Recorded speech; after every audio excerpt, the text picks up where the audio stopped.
Focus on Abilities is brought to you by Tier Memorial Herman, redefining rehabilitation, removing barriers, re-enabling independence. In the ILRU Southwest ADA Center, promoting compliance with the Americans with Disabilities Act. Welcome to our program today. I'm Lex Frieden, your host. I'm professor at the University of Texas Health Science Center at Houston, and I direct the Southwest ADA program at Tier Memorial Herman. We have a very interesting interview today, and I'm happy to be here at the George Bush Presidential Library and Museum with the director, Warren Finch. Warren, thanks for being on our program today. Well, thanks for having me. Now, Warren, your job as director means you're responsible for this whole enterprise, right? Right. We're a little bit of a hybrid institution here. We have an archive and a museum. So I'm kind of in charge of the archives and the archive program, and also our museum and exhibits programs. You say that's hybrid. Is that typical of all the presidential libraries? It's typical of all the presidential libraries, but it's unique in NAR. The National Archives in Washington, D.C. has exhibit space, but most NAR facilities, with the exception of the presidential libraries, don't have an exhibit space, so we're a little unique in that aspect. Okay, so if you were going to the National Archives, most people think of the Washington, D.C. Building, right, where the Constitution, right, Declaration of Independence, and so on. In addition to that, the other display space, or the museums, right, are at the presidential libraries. Right. They do have exhibit space at the National Archives building, but we have other facilities scattered throughout the U.S., what we call record centers, which are where the records, most of the records of the federal government is stored, and for the most part they do not have exhibit space. No. So the National Archives, most people do think of it as the Constitution, but in fact the agency is responsible for storing all public records? Well, our agency was set up to preserve and make available the records that the U.S. government creates. And we also provide records management. So there are a lot of records that the government creates that don't have long-term permanent historical value. And so we keep those in big record centers for short-term value, or short-term, and then we have schedules. Of course, it gets very complicated. And at the end of those schedules, those records are disposed of, and then the records that have long-term historic value are kept. And in the U.S., we make those records available to the public. That's part of our democracy, and that's our core mission. Now, the presidential libraries, how many are there? We have a presidential library for every president from Herbert Hoover all the way through George W. Bush in Dallas, 13 or 14, I lose count. And they're located all throughout the country, from everywhere from West Branch, Iowa, that's where Hoover was born, to there's 2 out in California, 3 here in Texas. There's the Roosevelt Library in New York. They're, basically from sea to shining sea. And the presidents themselves decide where their library will be, or is that a negotiated kind of decision? How's that work? Well, historically, the president has always decided where he wanted his presidential library to be. The first one was the Roosevelt Library in Hyde Park, New York, and Roosevelt it's actually on his estate. So the presidential library is on the same grounds as his home, and that library is built and opened while President Roosevelt was still alive, and the architectural drawings for the building are his own. Wow. So it's rather unique. It was the first, and then President Hoover, who was still alive in the late 1950s, decided he wanted a presidential library, and so he created one and put his in his birthplace. So it's the earliest, but the Roosevelt Library is the first. And the George Bush Presidential Library was determined to be here at College Station by President Bush after he was president, or while he was president? While he was president. Actually, President Bush chose very early. I think of all the presidents who were in office, he chose earliest to put it was his, in his second year of his presidency. He chose Texas A&M. He had been a congressman from Houston. His congressional district was just south of here. He had been here several times. He'd given some speeches here. He gave the commencement address the first year he was president here at Texas A&M. He loved the student body. The faculty, the staff, and the university was very enthusiastic for having it here. And in the second year of his presidency, he chose Texas A&M. And, well, he also employed the president of Texas A&M or the chancellor in an important capacity in Washington while he was the president. Well, the archivist, the gentleman who was the archivist of the United States, Don Wilson, at the time, became the foundation director of the Bush Foundation after President Bush left office. Okay. And he kind of started the fundraising program and selecting the contractors and getting the building built and all that. I think that's probably also another point people would be interested in. The libraries and museums are built with contributed funds, right? Correct. So when these libraries were set up, after it became, there were 2 or 3 of them, and it became a tradition, as we say here at Texas A&M. There was a mechanism, a foundation set up, which raises all the money, and then so the library, the museum, the exhibits, everything were paid for through donated funds, and then the day the library opens, the library is given to the government as a gift by the foundation. And then we still generate some income on our own. We charge admission to the museum. That admission to the museum goes back into the operation of the building, and then the foundation still operates, and the foundation provides all of our funding for education programs, exhibits, and all of our public and programs. So everything we do outside of making the documents available to the public is either paid through funds we generate from the missions or through our foundation, our very generous foundation. And the National Archives Agency provides the infrastructure for servicing the facilities and the Correct. Staff and so on. So the National Archives provides staff. We're all government employees, and it also provides the heating, the air conditioning. There's a small revenue generated through an endowment that helps defray some of that cost, but the government pays most of those salaries and the infrastructure. You're correct. What's unique about the George Bush Presidential Library and Museum, besides the fact that it commemorates the presidency of George Bush? Well, it's only now one of 3 presidential libraries located on a college campus. The Johnson Library over in Austin, ours, and then the new George W. Library at SMU. It includes 3 buildings, so we're kind of like the 3 amigos.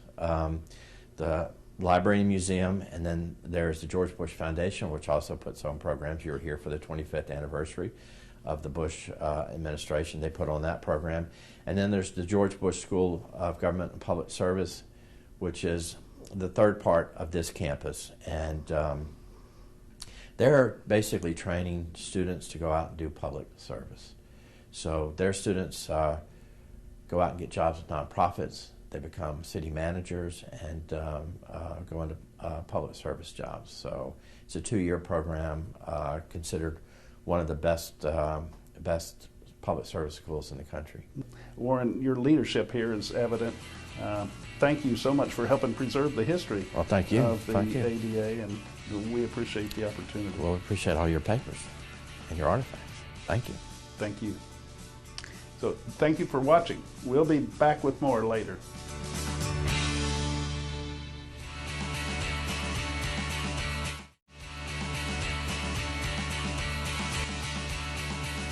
We're at the George Bush Presidential Library and Museum, and we're here with the Director of Education, Dr. Shirley Hammond. Shirley, thank you for being on the program today. It's a pleasure. Shirley, Director of Education, do you teach classes here? What do you do? We have a variety of programs that we do here. Some are on site, so students are able to come to our classroom that we have in the museum. And we have a team of education docents. We have around 40 education docents who are the instructional leaders in the classroom. We have programs for the Americans with Disabilities Act that they're able to do in our classroom. So we also do a large number of distance learning programs.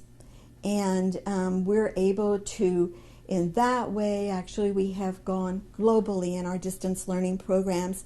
The most popular program is with former First Lady Barbara Bush.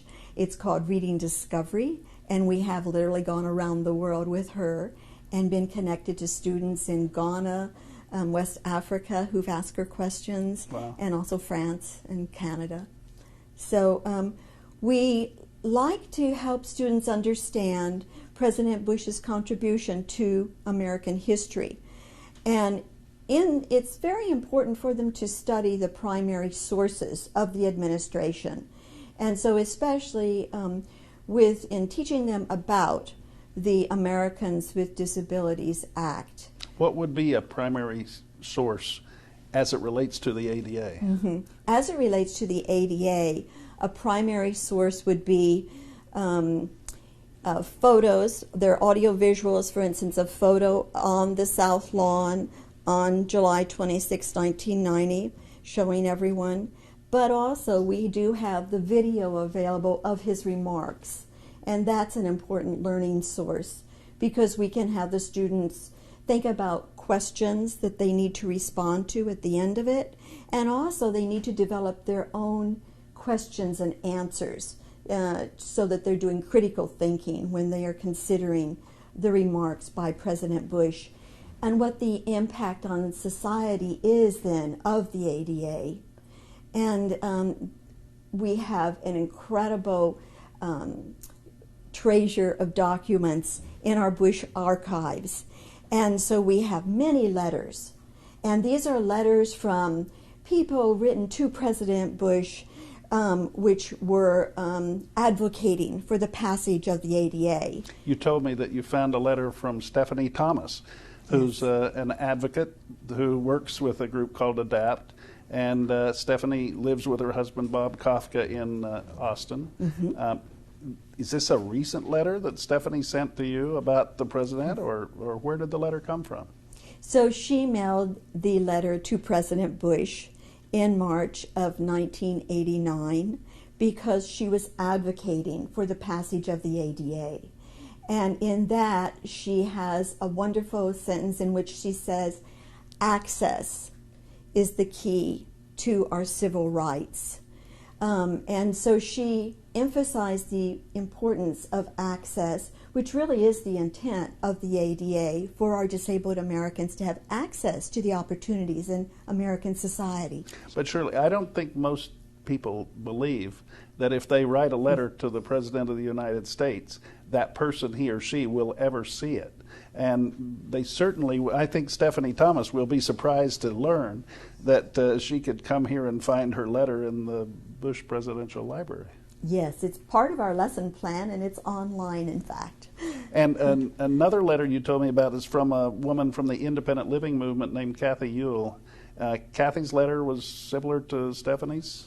Yes, Kathy's letter focused on the issue of the importance of transportation, and she sent it after the Court of Appeals in February had said that it was important to have transportation available to people who are disabled, that was a right of theirs.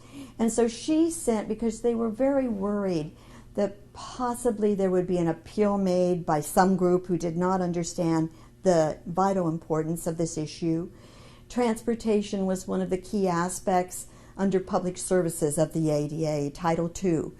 And so she was saying transportation is the lifeline to our lives as disabled Americans. You know, we can't go anywhere without bus transportation, like to church, to schools, shopping. And so her advocacy was very important about Title II of the ADA and transportation's importance. And again, I mean, it is kind of amazing to me that these letters have survived for 25 years, but I guess since they're in the archives, we might find them there 150 years from now. We assure you, that is our job, to preserve those letters and to provide access to the public so that they can come and read them. And of course, for students to use primary sources to touch those voices, as I said, then they really have a better understanding. They are touching history. They are, in fact, connecting with why people felt so strongly about this. And the success of the ADA is that the young students have no idea about what society was like before the ADA. Well, I think that's probably why it's so important that you're providing education, that we all are trying to help young people understand some of the struggles that folks had before the ADA and some of the changes that occurred as a result of it. Yes. Shirley, you emphasize primary sources, and by that you mean people should actually read the letters. They should read the documents, the reports, the memos that were done to and by the president around these subjects, rather than depend on some secondary summary that might be found on Wikipedia or another website. Absolutely. And so we also have all of his speeches, and the speeches are interesting for students to see because frequently there are notations in the margins by President Bush. And of course the speech writing process is involved. Many people help with these speeches, you know, in the drafting of them. And so it's an interesting process itself for the students to learn about. Well, I think you helped me find a particular speech. After, when President Bush was actually Vice President Bush, he made a speech to the National Council on Independent Living in Washington, D.C. And we had lost the copy of that speech. We didn't have any record of the speech. We didn't have any video, audio, or anything. But some of us advocates remembered that speech, and we recall it as being significant. And you were able to find that in the archives, along with notes, speaking notes that President Bush had in the margin. That was just marvelous, and it shows you the value of having a resource like this. Right, and we're so glad that they're being used, that others understand the value of reaching out to those primary sources and sharing them. Shirley, thanks so much for being our guest here today. It's been wonderful to visit with you, and I look forward to working with you going forward. It's a great honor to work with you. Thank you so much, and God bless. We'll be back after a break.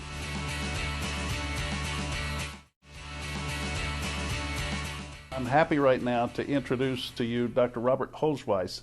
Dr. Holzweiss is the archivist at the George Bush Presidential Library and Museum, which has a substantial archival collection. Dr. Holzweiss, you are the archivist. What is that exactly? Thank you very much, Dr. Frieden. I am the supervisor of the archives here. We have a staff of 15 people that make the documents of the Bush administration and the Bush vice presidency available for research in our research room. There's no cost to do that. It's a service that we provide to the people of the United States. So I had the opportunity yesterday to see rows and rows and rows of shelves with neatly organized boxes of papers. And how many documents are there? We have about 41 million pages, and it only coincidentally coincides with the 41st President of the United States. We didn't plan it that way, although it worked out that way. About 36 million of those pages are what we call official presidential documents. That is, they are property of the government of the United States, and we make them available under the Freedom of Information Act. The balance of those documents, about 5 or 6 million pages, are donated materials. And yesterday you were kind enough to donate your records to us for the Americans with Disabilities Act, and prior to that. And that will made up with the official government records on the Americans with Disabilities Act from the Bush administration. And your records will enhance the research experience that the researcher has when they come and review the government records. So we say this is a library and museum. In one sense, it's not a typical library. You wouldn't come here necessarily to check books out, take them home, read them, and return them. It's not a lending library in that sense of the word, is it? That's correct. The short story is that Franklin Roosevelt established the presidential library system while he was still president, and the documents, the official government documents, were needed in Washington, D.C., so the original library was his library at Hyde Park, New York, and at the time that was a library with books and how we would traditionally understand a library. Since then, the library system has morphed into an archival repository. We do have some books, but we do not participate in interlibrary loan, They're only available for use in our research room, and there's a very small collection. They're only designed to supplement your archival research experience. And not all libraries have archives. I guess all presidential libraries must, but if one's thinking about our community library, it doesn't necessarily have archives. Not necessarily. Many community libraries will collect documents from local politicians, local business leaders, civic leaders that they find to be important, that are telling the story of their community. And one of the things we try to do here is obviously tell the story of President Bush, but we also are trying to explain the life and times of President Bush and get a little more broad look at American society. And that, again, is why donated records, like the ADA records, are so important, because it moves beyond what was going on in Washington, D.C. and Congress and the presidency, and looks at broader trends within American society. Now, the artifacts and papers that one might see if they came here to visit the museum, are all owned by the archives? Are they all part of the archives here, or how does that work? Well, all the documents are owned by the government of the United States, and donated materials are given or deeded over to the government of the United States. The official public records belong to the people of the United States, thanks to the Presidential Records Act. We have some latitude with the Act when we do a review of the papers. We release most things, but some things are the property of the president, and we clearly identify that when we show you the records in the research room. But a lot of the exhibits actually are made up of materials that you provide from the archives. Oh, absolutely. We don't provide original documents for display, except on rare occasions, because light damages documents, and we've learned that the hard way, unfortunately. So most of the documents you'll see in the museum are facsimiles, and they're identified as such. But we found that telling the story is best done by looking at the original documents. So when we put together an exhibit on, let's say, the ADA next year, when we have the 25th anniversary, we will feature a lot of original documents in there and let people draw the lines between them themselves and experience the documents as the authors experience the documents. As an historian, do you feel like there's a good set of material that actually records President Bush's role with respect to the ADA? Absolutely. We have about 60,000 pages of material. Now, some of that's duplicated across the collection, obviously, because the photocopier was used extensively in the White House and still is. But the bulk of the material deals with the legal issues. And if you're a scholar of legal history, we have you covered.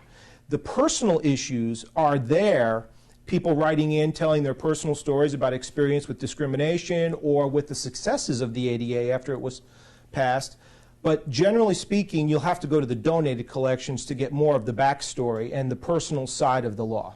But you were kind enough yesterday to share with me some books, some scrapbooks, that were actually gifts to the president while he was president. Yep. I never expected to see these again. I actually was honored to present him with one of those scrapbooks the year after the ADA, on the first anniversary of the ADA, and I never expected to see that again. I'm not sure that I expected it to be on the president's personal bookshelf, but I just assumed at some point those kinds of things get lost. Well, they do, but that's a rare occasion. The president and the vice president, when he was serving as vice president, have a staff called the gift unit.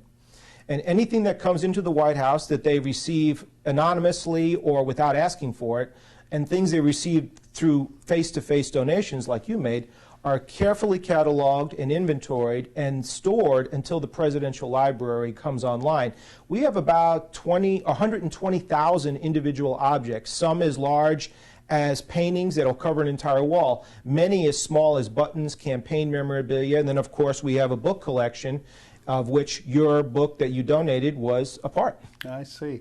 The another thing that I mean, this is just kind of a wild question, but on the 15th anniversary of the ADA, President George W. Bush at the time invited me and a few friends to the White House to celebrate, and George H.W. Bush, our George Bush here, was present at the same time. We were surprised. We met two presidents, Bush, at the same time, and had our photos taken with them.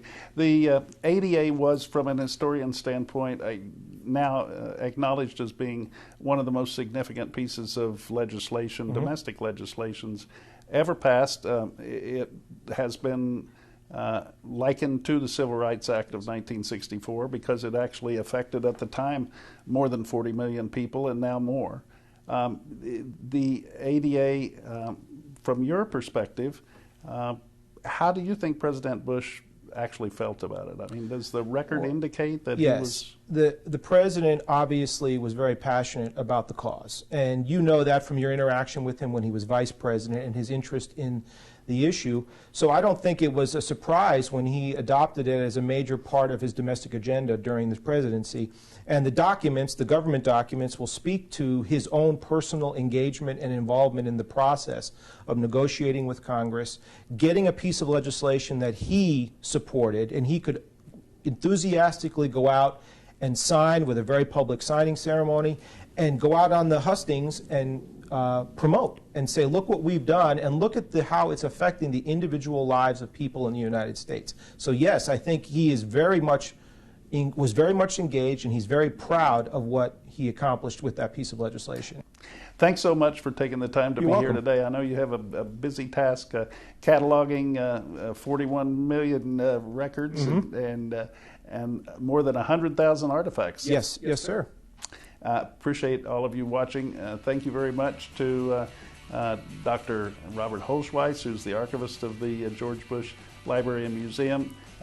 Please join us next time for more on this program, Focus on Abilities.